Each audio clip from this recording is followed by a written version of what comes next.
The studio lights burned hot, throwing shadows across the glossy black table where three figures sat, the air so charged it seemed like even the cameras could feel it. The audience leaned forward, breaths caught in that peculiar silence that only arrives right before something unforgettable happens. The host had barely introduced the panel when Jasmine Crockett, fiery-eyed and unapologetically sharp, leaned into her microphone and dropped a revelation that cracked the room like thunder. "Stephen, maybe you should worry less about preaching your version of family values when Elon Musk was sitting right here bragging about taking your wife on live air." The gasp from the audience wasn't just sound. It was a wave, rippling through the room and into the millions watching at home.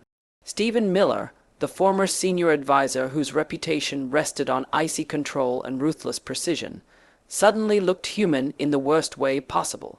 His jaw stiffened, his knuckles whitened against the table, and his eyes darted with the desperate fury of a man cornered.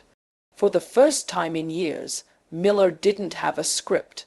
To understand the eruption in that moment, you'd need to know the players. Jasmine Crockett had built her career in politics not just on intellect but on courage. A daughter of working-class parents in Texas, she carried the sharp wit of someone who had survived not by chance but by sheer grit.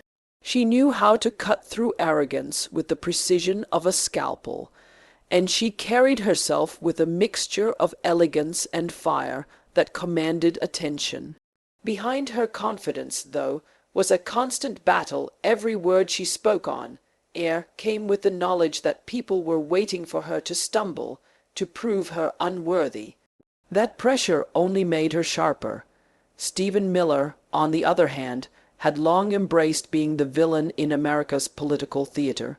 Born into privilege, educated in the art of debate and confrontation, he thrived in controlling narratives.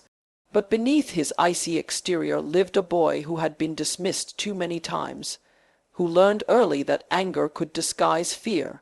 His rise through the political ranks was powered by that fire, but the same flame had left him brittle, unprepared for blows that cut too close to his personal life.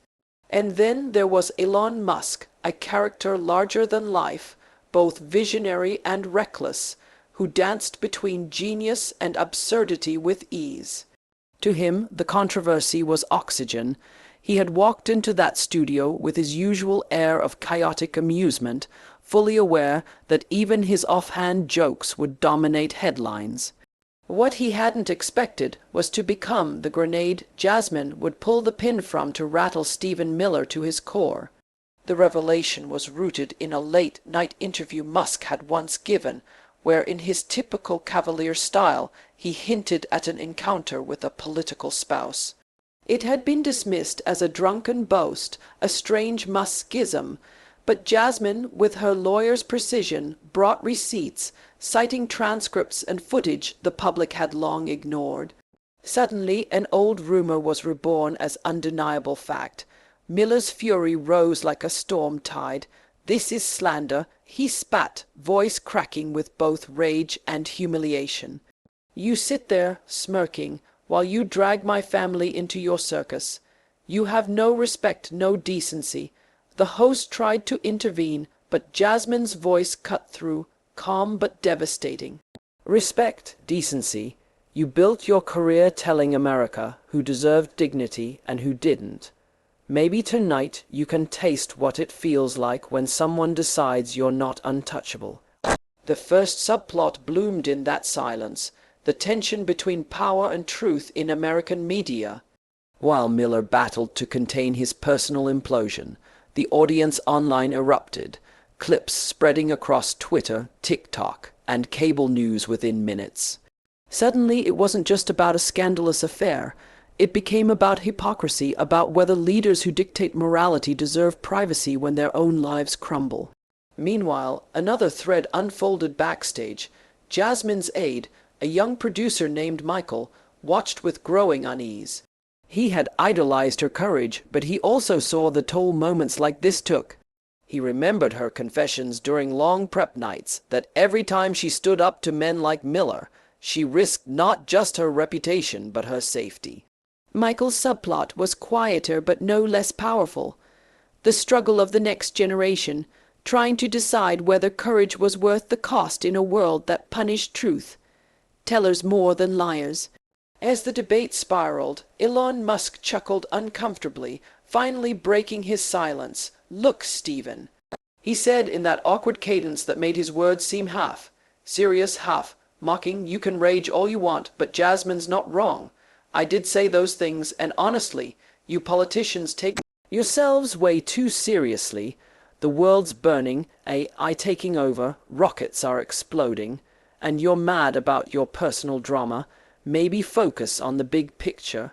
The audience laughed nervously, but the damage was done. Stephen Miller, red faced and trembling, slammed his fist onto the table. "You've ruined my family," he hissed, his voice so low it carried menace more than volume. Jasmine's reply came with a calm that only truth could carry.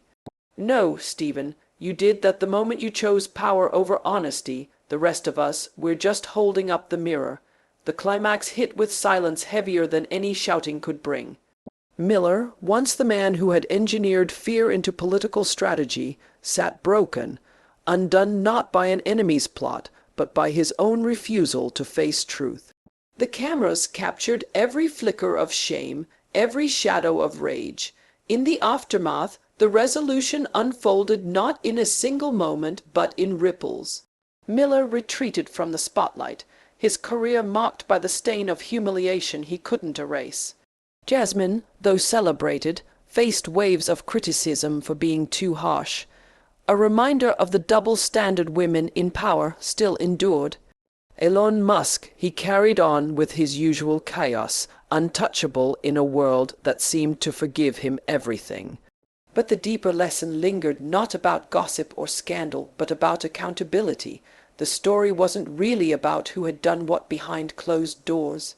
It was about the fragility of those who demand control over others' lives yet crumble when the same scrutiny touches them. It was about the courage to speak truth in rooms designed to silence it. Jasmine reflected later, in a quiet moment away from cameras, on what it all meant. She thought of her parents, of the nights she had studied by a flickering lamp, determined to rise above her circumstances. She thought of Michael, watching her example, deciding whether he too would dare to speak when the cost was high.